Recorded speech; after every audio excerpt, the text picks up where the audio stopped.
Get high rapper, the man hour. You already know. It's live. It's raw. Get high rapper. It's going down. Like these. I'm going around and letting everybody know that they welcome to the show. It's the latest thing you ever seen, you already know. Let me introduce you to your host of the hour. Hit me Mike and Mike. Yeah, it's the man hour. Got the hottest plays, all the breaking news. Every rumor, every trade, every breaking bruise. Tighten up the screws.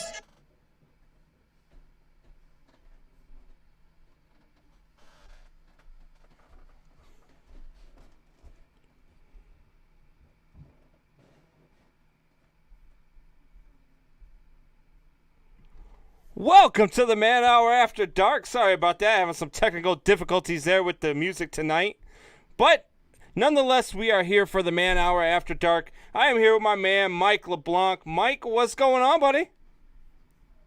What up? It's your boy, I like Mike. I like how you turn the mute off that time. Yeah. Hey, you learning. You ain't no rookie no more. It's your man, Mike, for After Dark Man Hour. Hey, guys, make sure you head over to the manhour.com. Go get you some merch. Go get you a hat. Go get you a hoodie. I mean, if you're in Texas, just go ahead and go get you a shirt because I don't know what the hell Texas weather is doing right now.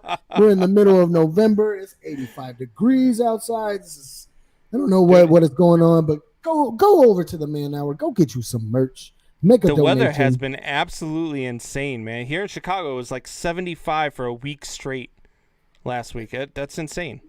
It's the 2020 thing to do, right? I ain't complaining, though. I mean, it could stay like that the rest of the year, and I'd be fine. I can't stand that snow shit. But so what's up, man? How was your day? Man, it was good. It was busy. Worked all day. Worked till about 6 o'clock. Then play some Fortnite with the kids for a little bit, and now watching some football and talking with you for a little while. You play Fortnite? Yeah, with my kids, man. They got me into that. I play that. I play Call of Duty too with my little guy. Actually, it's funny. My little guy's actually into the Call of Duty. My son is like, Fortnite is life for him. Fortnite is life. I've probably spent easy like $2,000 or $3,000 on that game. Oh yeah, yeah. Easy. My Easy. my 16-year-old is freaking like he's ridiculous with the game. Like he is night and day Fortnite, and he's 16, and I'm just like, dude. Unless you're gonna be like that 16-year-old last year who won like $3 million on the tournament, you gotta go get a job or something. You know what I mean? You gotta go get something. Go get a job. Yeah. So tell the people out there what he you chimes do. in, he says, "Yes, sir." So tell the people out there what you do, man. Everybody knows what Buck does. All our listeners know.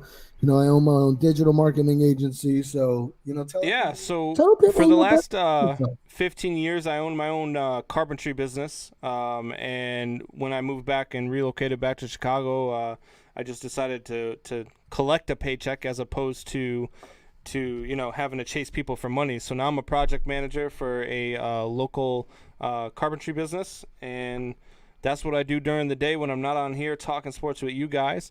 But hopefully soon you guys will keep giving us and showing us the love, and I won't have to do that no more, and I could just talk sports all day for a living. That the end game, brother.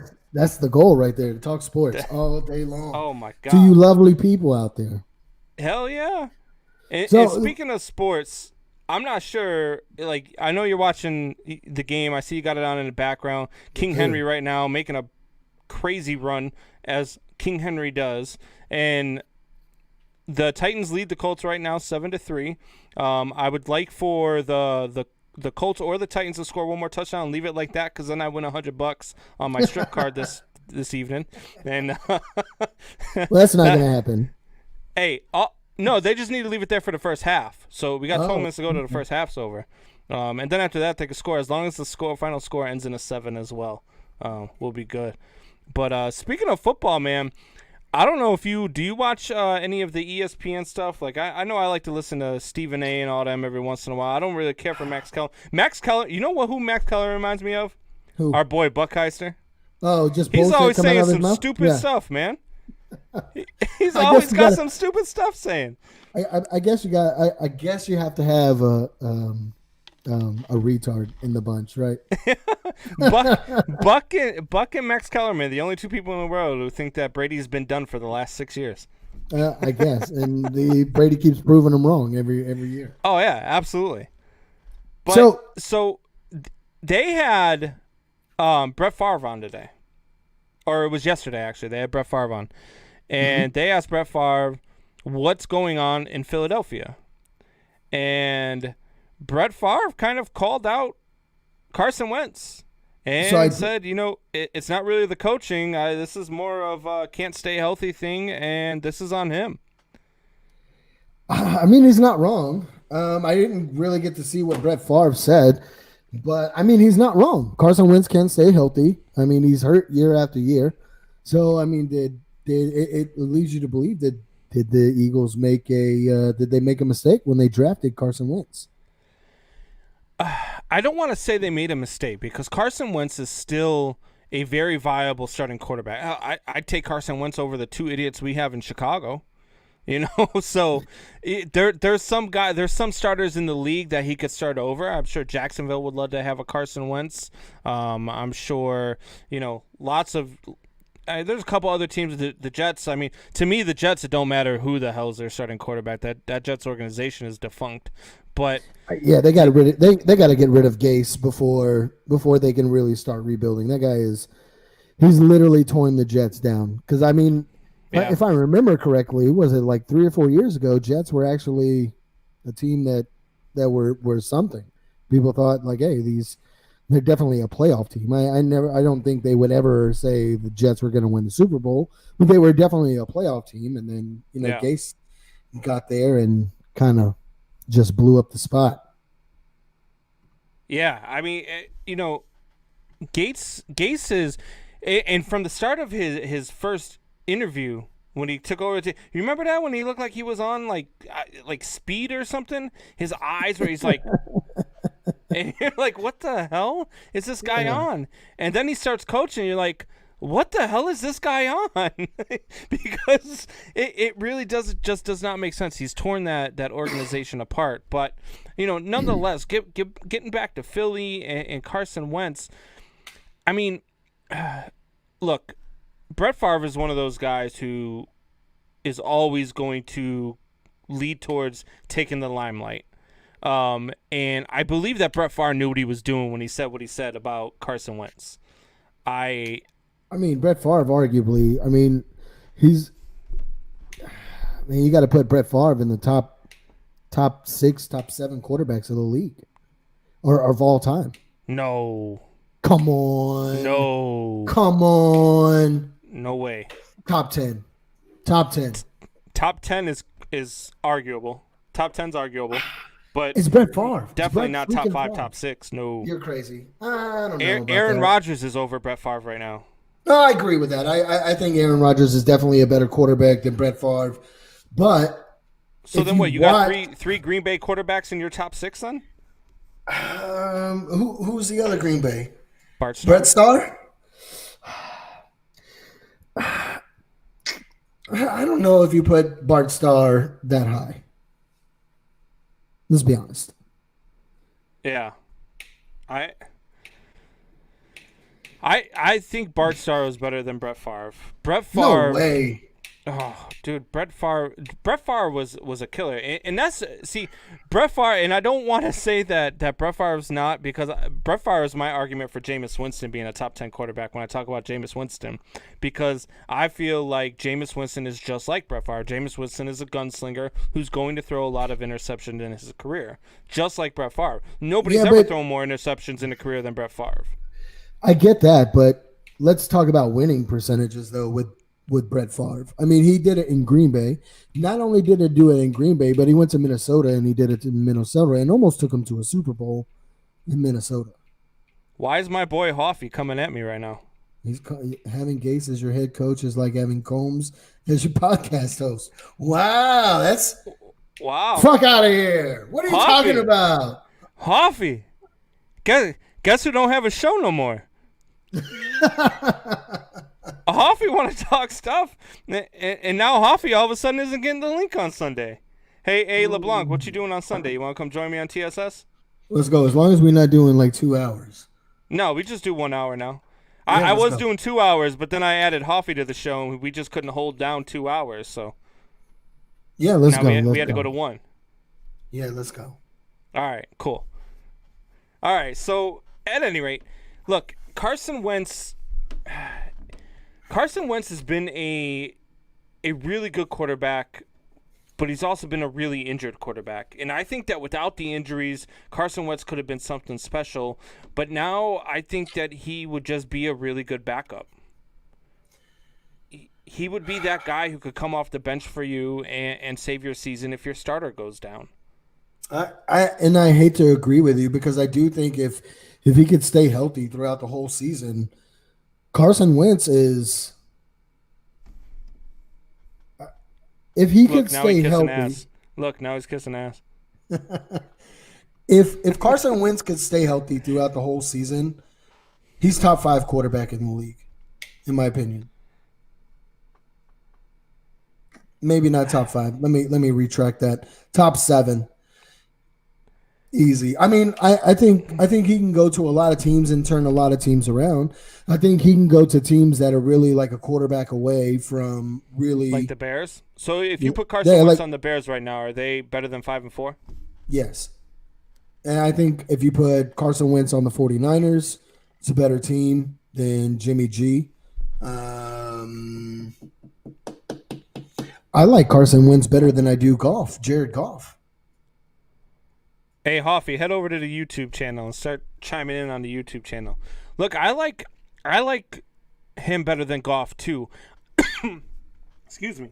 I like him better than Goff too. I don't think that Goff is that special, which is why I'm not a big believer in the Los Angeles Rams either. Why I still feel like they are going to finish at 8-8 or 9-7. Oh, here comes Chip. Oh no. Where's Benzie? Oh God. Oh God. Benzie, where you at, bud? Chip. How's it going, Chip? That's our boy Chip Cannon who chimes in and starts some junk every once in a while. Got Benzie all riled up. Benzie was still riled up yesterday, Chip. Yeah, you had him going for like a 24-hour stretch. He couldn't get you off his mind. Like I think he's gonna have Chip Cannon underwear next to his Drew Brees underwear. You keep it up. So, all right. So Carson Wentz. Let's go through it then. Carson Wentz. Is he better? He's definitely better than Nick Foles. I'm gonna go through the starters. Okay. Agreed. He's not gonna be better in Indiana. Is he better than Phillip Rivers right now? No. Is he better than Ryan Tannehill right now? Oh, I want to say yes. Ryan Tannehill's played this season like he's a top 10 quarterback. And I know he's not, but he's played this season like he is. Here's my thing with Tannehill. Tannehill is more of a bus driver, and he gets more credit than he deserves because of King Henry. Everybody is watching out for King Henry, and that. But and isn't that what every quarterback needs, though, to be really good? Is a good run game. Could you imagine Cam Newton in Tennessee? Possibly. Tennessee would probably be undefeated right now with Cam Newton. But I mean, you got Patrick Mahomes. Does Patrick Mahomes really need a run game? No. Does Russell Wilson need a run game? No. Does Patrick Mahomes is more dynamic with a really good run game. Yes, he is. But does he need a run game to win? No. I don't know. We haven't seen him without a run game yet. Yes, he had a run game last year. Who? In Kansas City? Yeah, who? They had a really strong run game last year. No, not really. Don't get me wrong. I mean, every but that team offense needs is a really run explosive with his wide receivers too, though. But quarterbacks with a really good run game are going to be more successful. So if you put Carson Wentz with, I mean, that's the other thing too, is this isn't all on Carson Wentz, not just because of the injuries, but because of the offensive line that he's playing with and the lack of weapons that he has in Philadelphia. Let me ask you a question. What's up? Carson Wentz on the Cowboys.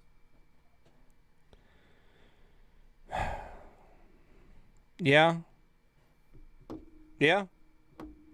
Carson Wentz could be a starting quarterback on the Dallas Cowboys and be a winning quarterback on the Dallas Cowboys. You think about all the weapons around him. Right. And that's why I don't think I would like to see Carson Wentz in a Bears uniform just because he's a better option than what's his face there? Foles or Trubisky. But I don't think he makes the Bears better because the Bears can't run the ball and the Bears can't block just like they can't in Philadelphia. And they don't have the wide receivers that he would need to go and do something special like he does, like he wants to do in Philadelphia.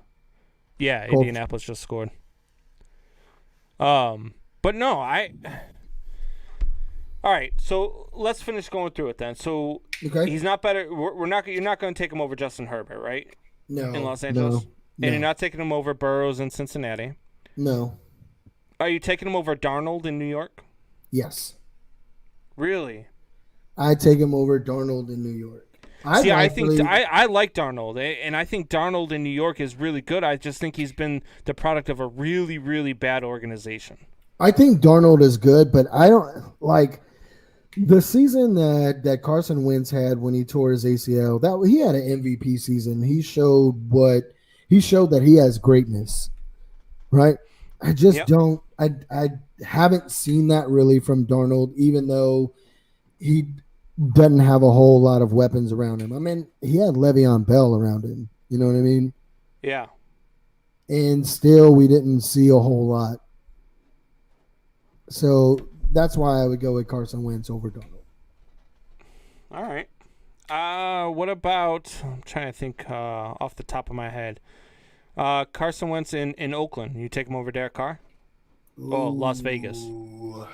I keep saying Oakland. Ooh, that's hard, man. I really like Derek Carr, and I think Derek Carr gets a lot of shit from people, and I really don't think people realize how good of a quarterback he is.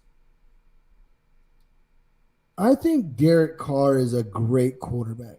I think he could go to a lot of different teams and turn teams around, and people would start to know. He's had a lot of talent in Oakland / Las Vegas.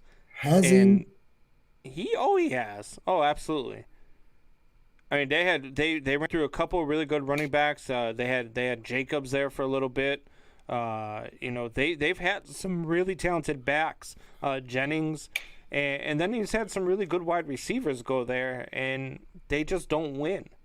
It's coaching. It is coaching in Oakland / Las Vegas. He's been through more than one coach there. Derek Carr has too. Exactly. I mean, how many systems do you expect a man to learn year after year? I mean, he's kind of been the same. I mean, Derek Carr has put up the numbers. Yeah, he's put up the numbers in both systems. That's what I'm saying. Like, put him in 49ers. Win, though. That's true. Look at Dak Prescott. Dak Prescott put up the numbers. Dan Marino. Yeah, but Dan Marino has won playoff games. Yeah, but Dan Marino never wanted to win because Dan Marino wanted to be the highest paid player on his offense. So that's true. That was the difference between Dan Marino and a lot of your great quarterbacks. All right. Well, I mean, look, I don't agree with Brett Favre. I don't say that this is all on Carson Wentz. I think that it's a mixture of not having the talent around him, not having the coaching around him, not having a good offensive line, no running backs, and he's just trying to make things happen this year, and they're just not happening for him. Is that a product of being a bad quarterback or a product of making things happen? Because a lot of people gave Jameis Winston the same guff last year for playing with all them weapons and having to try to make things happen because they couldn't block for him. And he threw 30 interceptions, but a lot of the times he's trying to make things happen. Now, you could say what you want, but the man still threw for 5,000 yards and 30-plus touchdowns, and he was the only quarterback to do it last year. So, I mean, it kind of goes back to Derek Carr. You're putting up the numbers, but you're not winning. If he throws all those interceptions last year and they go to the NFC title game, are people still talking bad about Jameis Winston? Is he still the starter in Tampa Bay? If they go to the NFC title game. Do they say no Tom, we don't need you, we've got Jameis? No, I If still they go think to they the go NFC out. title game? No, I still think they go out and get Tom because it's Tom. Just because it's Tom Brady. Your boy Chip Cannon says Derrick Henry has more touchdown passes than Wentz. Therefore, Henry should be mentioned above Wentz. Oh, touche. That's brutal. That's bad when a running back has more passing touchdowns than a quarterback. Mike Buckheister chiming in. Buck says he's not the starter in Tampa Bay, win or lose. They had to win a Super Bowl. Why do you have to win a Super Bowl? Yeah, why do you have to win a Super Bowl? I'm curious about that too because I'm going to be honest. Like at the beginning of the season, I trashed Dak Prescott, right? I trashed Dak Prescott. But if he would have went to the NFC Championship this year, like I'm sorry the man got hurt. Prayers to you, Dak. I hope you're recovering great. I don't want to see that happen to any player, regardless if I don't like you or not. I don't wish that upon any player. But Chip, go to the YouTube channel, create a profile, comment on YouTube. If Dak Prescott would have took them to the NFC Championship this year, I might have different thoughts about that. I got news for you. If Dak doesn't get hurt, he would have taken him to the NFC Championship game. I don't know about that, brother. Dude, they are good. He had CeeDee Lamb coming on, but they had no preseason, no time to work. They weren't winning. No, but the first 4 games of this season was about getting your feet under you and about coming together with your team because you didn't have a preseason. You didn't have the training camp like normal because of COVID. So the first 4 weeks of the season were an aberration, which is why you saw teams like Minnesota come out of the gate cold. But then now Minnesota's finally starting to look like the team we thought they were going to be in the regular season. It's also why you saw the New England Patriots come out looking like they were going to be a Super Bowl contender. And now they look like they are one of the worst teams in the NFL. No, New England Patriots are one of the worst teams in the NFL. Well, right, but they came out and everybody was talking about them after the first 3 weeks, me included, Buck and you included. We were all talking about how good they looked, and were we wrong? We were really wrong. I mean, and the Cowboys. I don't know what's going on in New England, honestly. Yeah. Like I don't know what the fuck they're doing over there. And the Cowboys weren't winning coming out of the gate, but they were starting to turn it on. Dak's been out since week 5, and we were talking last week how he still had more passing yards than about 6 or 7 starters in the league. This is true. I mean, but it goes back to you can have the stats but not win. But they were coming on though. They were gonna win. They were gonna start winning, and they had started with that Atlanta game before he got hurt. I think if Dak was in there, I think there's a couple games. All Access Sports, Cowboys Talk, yay. Hey, sit down. Be quiet. This is our show, not yours. Be quiet. If Dak, that's your boy Buck, by the way. If Look at Dak, do I need to block your access? I'm only here for the Cowboys. Hey, if I think he's arguing with himself. If Dak was, I think if Dak would have not gotten hurt, I think they'd have a better record. I think they'd be first place. I honestly think they would have beat the Steelers too. Yeah. Look, the Cowboys would have been one of the top teams in the NFC if Dak didn't get hurt. And, I mean, I didn't pick that. I had the Eagles winning the division from the start. But I also didn't have them winning the division at 6-9-1 like they're going to. But I had the Cowboys at I believe I had them at 9-7 preseason or 8-8 preseason, and they were better than I thought that they were. And I knew that before Dak got hurt. I knew they were better. As soon as Dak got hurt, I said, "Oh well, I'm gonna be right. They're not gonna be that good this year." But So after we got off the show, we were talking about the Cowboys. When we were talking about the Cowboys last night, right? Or we weren't talking about the Cowboys. We were talking about the NFC East and how that division is just horrible. And like after the show, it got me thinking a little bit. I watched the Cowboys play a very good Steelers offense. Now, everybody can come out and say, oh, they came out flat, and this and that. No, I don't think I don't think the Steelers came out flat. I think there was a good game plan put in place, and the defense finally showed up. And you want to know what the difference was? And it's year after year with this guy. Who? Sean Lee was on the field. Yeah. Yeah. Every time Sean Lee goes down, that defense is garbage. But when and why is that? Is that leadership? I think it is. I think it's the leadership of Sean Lee. When so they don't have anybody else that could take. Like, I mean, they had some really good. Like they had the kid that they picked up from Minnesota. What the hell was his name? Leighton Vander Esch? No. The defensive lineman there. Everson Griffin. Yeah, but they let him go. Yeah, and then they traded him. So why can't a guy like an Everson Griffin stand up and take leadership? Why can't somebody else take over for Sean Lee when he's gone? Sean Lee is just a special person. He is a good football player. I don't think he is a Ray Lewis, a Lawrence Taylor. I don't think he's that transcendent of a linebacker. Yeah, he's not a Khalil Mack. He's not a transcendent player like that. But as far as leadership and a field general, I think he is. And you see it year after year when Sean Lee is on the field. Hey, Chip Cannon, fuck you. But when he is on the field, that defense just plays better, period. And it showed against the Steelers. So as long as he can stay healthy for the rest of the year, I think that defense is going to turn the corner and surprise a lot of people. And the more, like I was saying, the more I thought about it last night, I think the Cowboys might end up taking this division as long as they can stay healthy. Because, I mean, it's not like the Cowboys don't have a super hard schedule going forward besides playing the Ravens. Now Chip Cannon's trying to suck up. Says, however, Bears will be in the wild card game. They will because of the record. They will. Especially if they go to 8 teams. Yeah.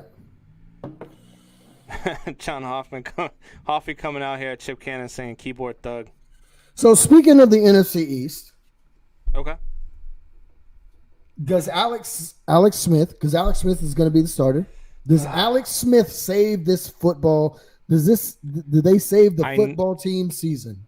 I know your boy Buck Heister is listening. Don't worry, you're my boy too, Buck. And I know you love you some Alex Smith. Alex Smith does not save this. This season for the Washington, not Redskins anymore, was going to rest on the heels of the defense. Look, Chip and Hoffy are trying to get a podcast together. Look at that.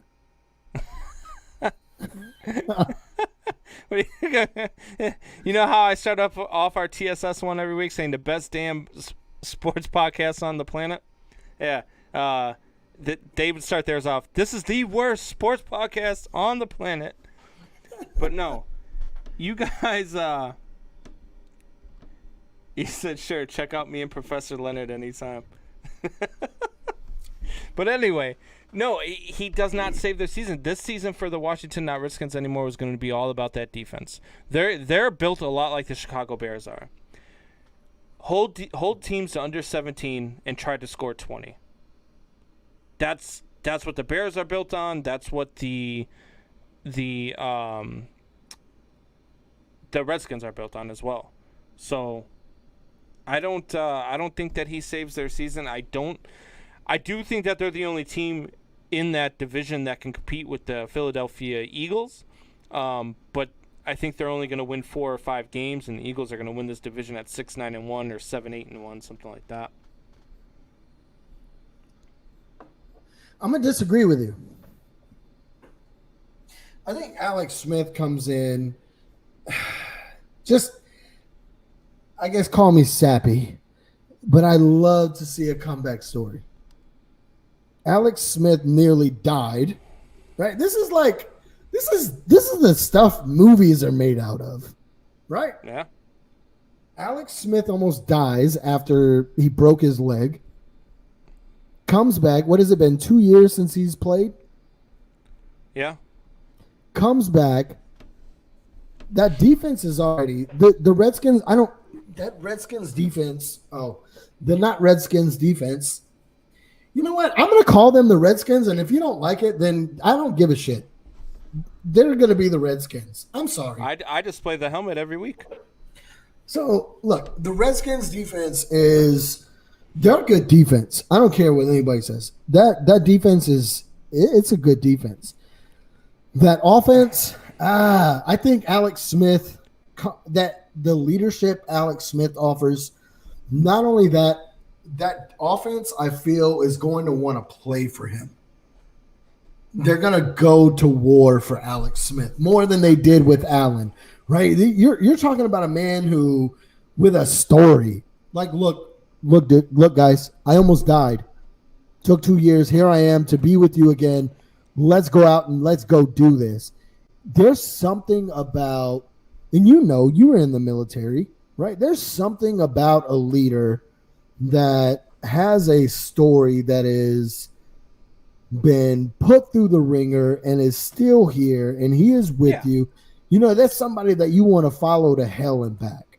You know what I mean? And that's what I feel like is here. Like, I don't know, man. But there's also something about a guy who wants to be a leader but doesn't have the tools to get you where you need to be. No. I think Alex Smith has those tools. Alex Smith is going to be an inspirational story. He's going to be a leader. He's going to be that guy that gets them all revved up because he's coming back. However, what has Alex Smith been his entire career? He's been a game manager, correct? He's been a very good game manager that is a quarterback. I don't think Alex Smith is a game manager. You can't be a game manager. He's a game manager. And you can't be a game manager with this not Redskins anymore offense. You have to be somebody who can go out there and make stuff happen. And that's not what Alex Smith is. They don't have the weapons to let him just sit back and manage a game. That's why I think it's going to be a great story. I think it's going to be fun to watch him out there. I will not watch any of the games because I do not want to see what happens when a 400-pound man hits him in the freaking leg, because I do not want to be around to see that. But who am I kidding? I absolutely want to be around to see that. But at any rate, that's horrible, Combs. That's horrible. I know, but look, man. We talked about this earlier, man. I'm a big fan of chaos. I'm also a big fan of the UFC. So I like to see people freaking get ground and pounded and bones break. Like, I like that stuff. So when Alex Smith has his it's just so bad because he's such a great guy that I don't want to see it happen, but if it happens, I'll probably watch, and I'll watch the highlights. Like, it's just because that's who I am. But I want he just doesn't have enough. He doesn't have enough weapons around him, and he's not going to be able to manage. He's going to have to go out there and put up points. He's going to have to go out there and score 24 points a week with this Washington Redskins offense. Do you think that he's capable of scoring 24 points a week with this offense? Because I sure don't. I do. I think he is going to make some players. I'm telling you, there's just something about someone with a story behind them, and just people want to follow you to hell and back.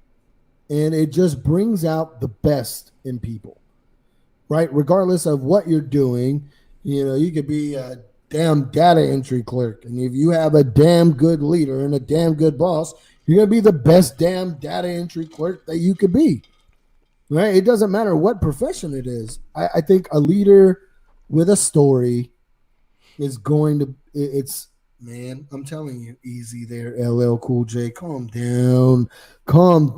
Professor Leonard, who introduced you all to me. I want to bring Chip Cannon on one day. I want to bring him and Benji on. All right, on. First of all, I'm not bringing Chip Cannon anywhere because Chip Cannon still has yet to tell me who his football team is that he roots for, but he bags on everybody else's. So Chip Cannon, once you can tell me who your football team is, I'll think about letting you come on the show. Ooh, Chip, what's it going to be? You going to let us know your team? He ain't going to let us know nothing. No, Chip is a troll. Yeah, for sure. Chip's a troll. Yeah. You know who I think Chip is? I think that's Hoffy's Kevin Durant profile. He said the replacements. Oh, that's a classic answer. Oh, the replacements. Oh, he is a Who Is Winning fan. That might be right. That's probably true. Right. That's probably true. Fair weather fan. Yeah. Like my Packers. Yeah. So I need nothing else to happen here in the last 2 minutes and 47 seconds of this first half so that I can win $100. Nothing else to happen. Yeah, there's 2 minutes and 47 seconds left, so no drive by the Colts. I need the clock to wind down here. 17-10 right now. Yep. But great. Rivers completes a freaking 10-yard out. Okay, good. Anyways, I never freaking win. All right. So, Cowboys plus Yankees equals Mike's Packers. We talked a little bit about how COVID, changed this to a COVID changed this season to where the first 4 weeks of the season was kind of the preseason. Hold on. What COVID?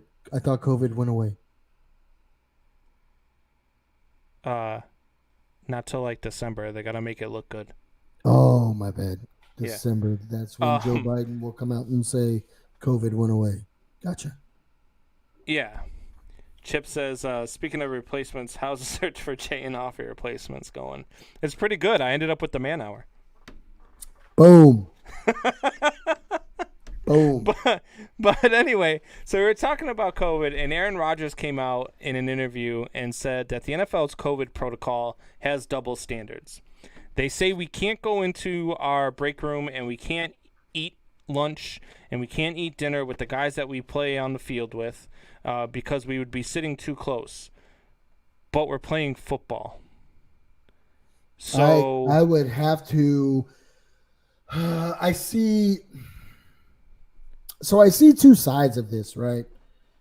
I see two sides of this.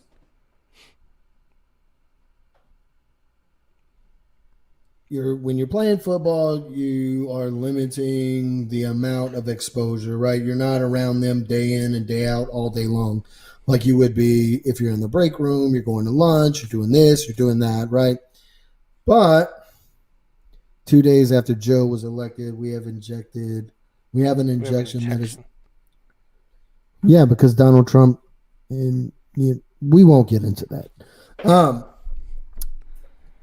I see where he's coming from, though, because, I mean, realistically, for, let's say, 4 hours, you're all on the sidelines. You're right there next to each other and everything like that. And then, while you're playing on the field, you are literally fucking shoulder to shoulder with someone. So, this is probably not a good subject for Mike to get on because I think before I say this, I understand COVID is real and it's serious. Real. And there are people that have, suffered from it and people that have lost lives from it. And I get that. Thank you. But I think COVID is bullshit, if you want my honest opinion. I'm with you. But for and from the sounds of it, purposes, but from the sounds of it, it sounds like Aaron Rodgers is like coming out and saying that without saying that. But that and that's the thing. Like I think what he's doing is saying, we've got these protocols and now we've got teams that are missing starters because of COVID, but we play football together. Like can't tell me that when Cam Newton got it. Remember when Cam Newton got it? Yes. The entire New England Patriots team played that week except for Cam Newton. Mm-hmm. But where was Cam? Was Cam Newton the only player at practice every time he was out there? Did Cam Newton never talk to a coach? Look, we're talking about COVID, right? Yeah. How many people a year, roughly, on average, does the flu kill? 34,000. On average, 34,000. 34,000 a year. And how many has it killed in the United States this year? I think it went way down because they're attributing all those to COVID. So it's roughly about the same, Give or take, yeah. It's But actually Michael, probably less because the numbers are crazy inflated. They are crazy inflated. Agreed, because there are underlying issues. There's a hell of a lot less people that actually died from COVID, not underlying issues. I digress. Right. Okay. So we won't let people play on the field with COVID. But we'll let Michael Jordan play in Game 6 with the flu. Shh. With the flu. Can't talk logic when it comes to politics. It doesn't work. I'm just saying. How many NFL players have played? Dude, trust me, I'm with you. But again, we can't. This is the day and age where logic is out the window. This is the day and age where common sense is out the window. This is the day and age where we spent 4 years listening of how people were locked in cages and kids were locked in cages and we're getting media coverage of it. But now, because we have a different president, all of a sudden that stuff will all go away. Or there will just be no media coverage of it. So we'll forget. Exactly. I mean, that's just what it is. I mean, it's a harsh reality. And we try not to get into politics because we're not a political show. We are a sports show. But every once in a while, I mean, look. Sometimes politics bleeds into it. Yeah, politics is part of sports. If you want politics to be a part of sports, politics is a part of sports. We have the NBA doing it. We've got the NHL doing it. We've got the NFL doing it. MLB's doing it. We're listening to. Hold on. Chip, you might have said the most logical fucking thing I have heard in a long time. Put that comment up there. Logic in politics only exists when individuals in power do not have basic knowledge of common sense. It's true. Chip, you are my hero. I don't care what Benzie says about you. You are my hero. Mike Buckheiser says, Chip must be Soup Boss. Wouldn't that be some shit? me and Soup Boss gonna fight. Me and Soup Boss gonna fight. Hey, speaking of Soup Boss, man, I just want to take this time. I know, not everybody is as, is friends with Soup Boss. Not everybody sees the stuff that's going on behind the scenes. But he's been out for a while. He's been out doing some work stuff. He's working his butt off. I mean, this man is working 7 days a week. He's working 2 jobs trying to get everything done. He was going through a divorce, but he just recently announced yesterday that him and his wife, even though they were going through the courts and everything, like they're about to hit their final court date, and they said, you know what are we doing?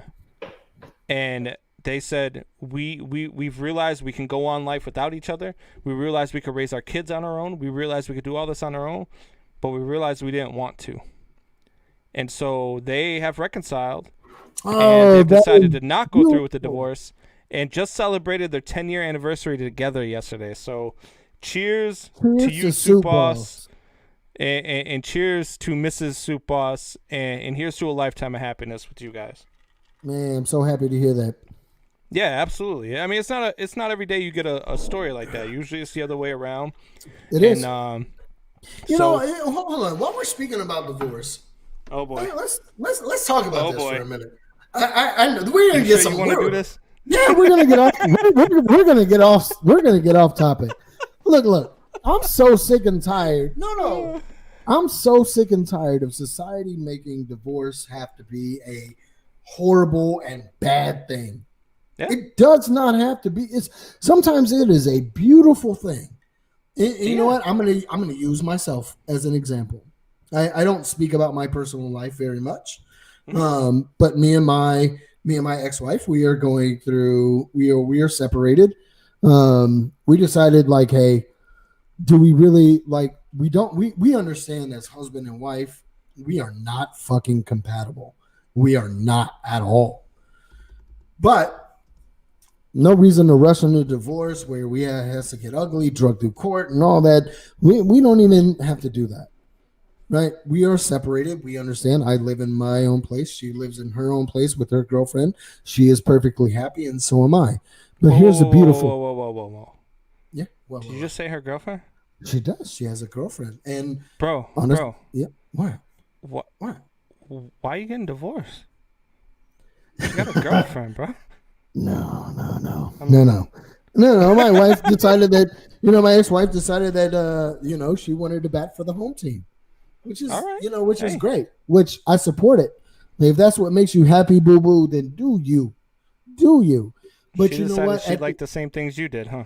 Yeah, exactly. And we were married for 18 years, and when we got together, she told me, "Hey, I'm bi."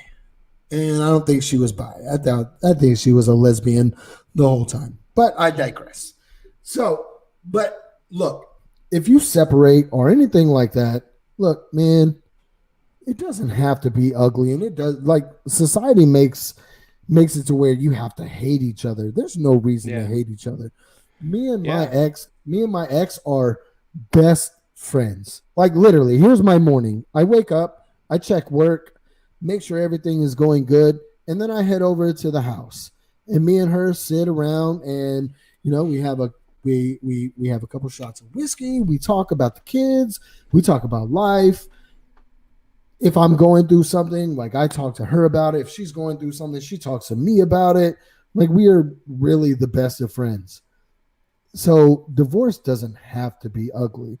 And I don't know. I just really want to give her a shout out. Like, I still, like, regardless if we're not together anymore, that's great. We're friends, but I still couldn't do this life without her. She means that much to me. Yeah, man. And you know what? Stuff like that is great. Like me, look, I've been divorced twice, man. So me and my first ex, we do not have a good relationship. As a matter of fact, if I saw her and she was drowning, I would probably throw her a couple of rocks. Um, but my second ex, we can get along. We can talk. We can talk about the kids. We can talk to the kids. We can talk, and we could be cordial. You know what I mean? But it's not like I'm not going over to our house for Thanksgiving. I'm not. You know what I mean? Well, speaking of Thanksgiving, so Thanksgiving, my ex is going to her family's. Her and her girlfriend are going to her family's, and they're gonna have that. And they were like, what are you gonna do for Thanksgiving? We don't want you to be alone. So, like, hey, after we get back, like, come over so we can have a Thanksgiving dinner together, so you're not alone. Things like that. You know what I mean? Like, yeah. and at the end of the day, like, we have If he two makes this beautiful. kick, I'm gonna be so pissed. He's gonna make it.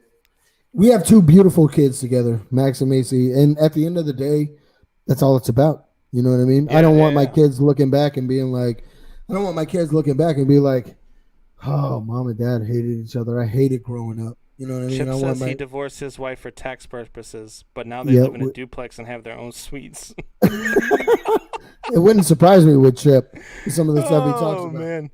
All right, so let's get back on topic now. So Okay. we talked about all the COVID stuff. We talked about football. Great. I'm a baseball guy, man, and Here we go. we need to start talking more baseball on this show. And I'm sure the fans agree. And all you guys out there commenting, Let us know. Do you want us to talk more baseball? Let us know. they want us to talk more baseball. I know they do. How do you know? But at any rate, how do you know? one fan base out there that has not had a whole lot to cheer about over the last, I don't know, 15 years probably, is the New York Mets. And Because the New York Yankees overshadow. That's the New York Yankees' little brother. Oh, man, get out of here. But I saw the interview with their new owner, Steve Cohen. Mm-hmm. And when I watched that entire interview with him, and I'm excited for the Mets fans. And the Mets fans absolutely should be excited moving forward. That's our poll question up on YouTube. If you haven't voted yet, get onto YouTube and vote. Should Mets fans be excited about Steve Cohen taking over? They absolutely should, because for two reasons. It reminds me a lot of when Cubs ownership Tom Ricketts bought the team. He was a fan who had enough money to buy a team. And within 8 years of him buying that team, they erased a 108-year drought and won a World Series. They erased the curse. Let's get out of here with curses. There's no curse. There's no Cubs curse. They just curse. had horrible ownership. But you, as the Mets, you've got this guy who is coming off of out of COVID, where all these teams lost money, and now you've got a billionaire who just bought your team, who has money, and you're in a season where there are a lot of good free agents that a lot of teams can't afford to go and get right now, that Steve Cohen can afford to go and get. And he says in the interview, he hamstrings himself a little bit here because now he better deliver. But he says, we're a big market team, and we're going to spend like a big market team. I mean, they really are a big market team. You're in New York. Let's be honest. Yeah. New York is a big market. The Jets, I don't care if they're losing. They're still in a big market. The Giants, still in a big market. The Yankees, obviously, we know the Yankees are a huge market in New York. But the Mets are too. And I know I joke and say that the Mets are the Yankees' little brother, which is true, but I digress. They're still in a big market, and they really are. And if they can, if Steve Cohen can really turn it around, go out and go get some ringers, and go out and go get some big names that, you know, that other teams really cannot afford, then, you know, maybe he takes over that market from the Yankees. Mike Buckheiser says, who is this guy? So this guy owns Point72, which is an asset firm, a $16 billion asset firm. And that's billion with a B. So, look, this guy has got money, and he's a fan. He's a Mets fan. And he is going to do great things there. I guarantee that within the next 5 years, because the Mets already have a good, solid young core. They've got a really good pitching staff, and they've got a good young core on offense as well. I think that within the next 5 years, the Mets win a World Series. Ooh, I don't know in the next 5 years if the Mets win a World Series. In the next 5 years, the Mets will win a World Series. No, you heard it here first. Absolutely. You heard it here first. I don't know about that. That pitching staff, and especially, here's what I think is going to happen. He says they're going to go spend big money. Not a whole lot of teams can afford Trevor Bauer right now. You add Trevor Bauer to that pitching staff. You add Trevor Bauer, the reigning Cy Young Award winner. You add him to your former two-time Cy Young Award winner.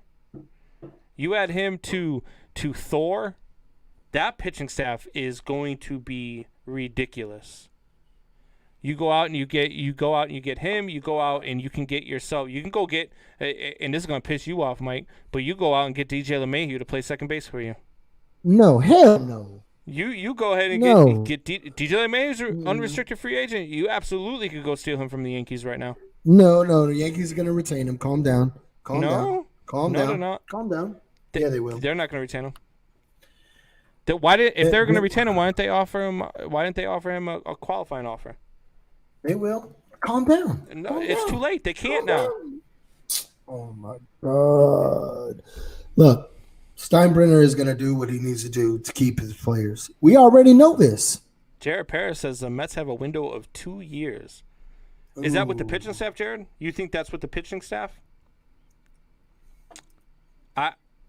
I think that window might be with the pitching staff because I think that their weapons in the field, I think, are young and upcoming. They've also got a couple of good. Hold on. I need to address a comment. Buck, here you go with vomiting bullshit out of your mouth. The Yankees will not let Judge go. I promise you that. No. You are a Yankee for life. He's a Yankee for life. But you know who's not? Giancarlo Stanton. Stanton, I agree. I think Stanton's probably DJ LeMahieu. I think LeMahieu will be on the Yankees next year. I do. I really do. Stanton, I don't know. What about? Oh God, I'm gonna think. Buff on his name. The kid they got from the Cubs there that plays shortstop. Damn it.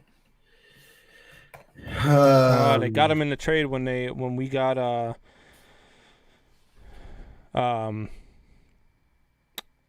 God, why do I do this every time I'm on Torres. Yeah, Torres. I think Torres stays. LeMahieu, I think, stays. Stanton, I don't know about Stanton. Jared says, "Why do you want Judge for life? He's as bad as Wentz with his injuries." He ain't wrong. He's not wrong, Judge but is hurt a when lot. Judge, he is hurt a lot. But when Judge is on, Judge is on. Yeah, and that's baseball now. Baseball's no longer can you hit 300 and hit 30 home runs. Baseball now is can you hit 60 and hit 240. Yep. And that's what Aaron Judge is. So, look, I don't know what's going to happen with the Yankees. I do know, and I'm telling you right now, within the next 5 years, and it might be within that 2-year window that Jared Parrott's talking about with the pitching staff here, if they go out and get Trevor Bauer and add him to that pitching staff, and maybe add DJ LeMahieu or, hell, I could see them going and trading for a Chris Bryant. The Cubs need to unload some Chris Bryant. They need to unload some money so that they can afford to pay a Javi Baez. If they go and add something like that to that, forget it. I mean, they'd be my favorite in the National League next year.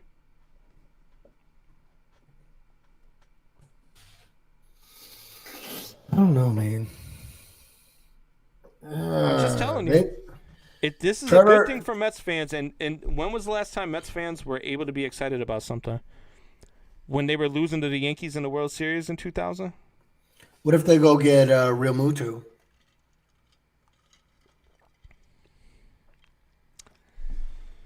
I don't they think go they out and go get They got a JT? really good. They've got a good catcher. I don't think they need to go get Real Muto.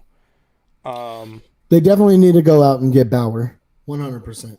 Yeah, Bauer would be huge for them. But everybody's in on Bauer though. Do you think they make a play for Springer from Houston?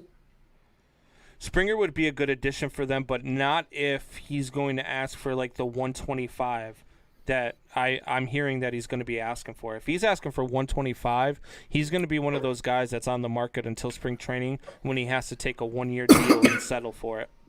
Well, if he asks for 125, then you go get Ozuna from Atlanta. But Ozuna's going to command more. I don't think Ozuna's going to command more. I think definitely going to command more. He's worth more than Springer is. No, I think Springer's worth more than Ozuna. Really? Mm-hmm. I think so. I don't know. Simeon? You think they go get Simeon from the Athletics? That would be a good addition. Or they've got a really good shortstop there though too. I don't know. If I was them, I'd go get Gregorius. Didi Gregorius, I don't understand why the Yankees let him go in the first place. I was really, really upset when they let Gregorius go. Right, but they got that Jimenez kid at shortstop. I get it, but I really like Gregorius. Really. And they do still have Robinson Cano as well. They do. Well, okay, so they don't get Ozuna. Then they can go get Brantley. They can go get Michael Brantley from Houston. Yeah. He would definitely command less. So what do you see in the outfield? So if you put George Springer there with Conforto, you got Springer, Conforto, and then you could probably pick anybody to be in left field. Yeah, I mean anybody. Yeah. Yeah. So, all right. Well, we are out of time. We're going to leave it there with the baseball talk. Watch out for the Mets to be in on Francisco Lindor. Oh, my God. That's a good one. I like that, Jared. I like that a lot.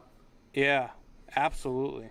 Hey, guys, leave a comment on the video. Leave a comment on the podcast. Let us know if you want us to talk more baseball. Let us know if you want to talk more MMA, UFC. If you want us to talk more college football, because we do talk a lot of NFL on the channel. So let us know. Let us 'Cause know. that's all what you guys Buckheister wanna get. knows. Yeah, I mean it is. I would love to talk more college football. Bro, we could talk. I could talk golf with you. I could talk tennis with you. I could talk MMA with you. I watch it all. We're man. not gonna we're not gonna talk golf and tennis. That's I mean, I'm just we're saying. not gonna do You want to that. get in some water polo? I mean, I could talk it all. But no, for real. Definitely leave us a note. Let us know what you guys want to talk about. Leave us a comment. Get on the YouTube stream. Check out the YouTube page. If you missed any part of the show, make sure you check it out. That's youtube.com/Mike and Mike Man Hour. Should be Man Hour After Dark because this ain't no Mike and Mike no more. Mike and Mike. Hey, go get you some merch. Go get you some merch. Manhour.com. But you don't even know what Blue Falcon means. I'm pretty sure. No clue. No clue. All right. Manhour.com. Go get some merch. Go get you a hoodie. Go get you a hat. Go get you a t-shirt. Hell, go get you a coffee mug. We're out for the night. Cheers, fuckers.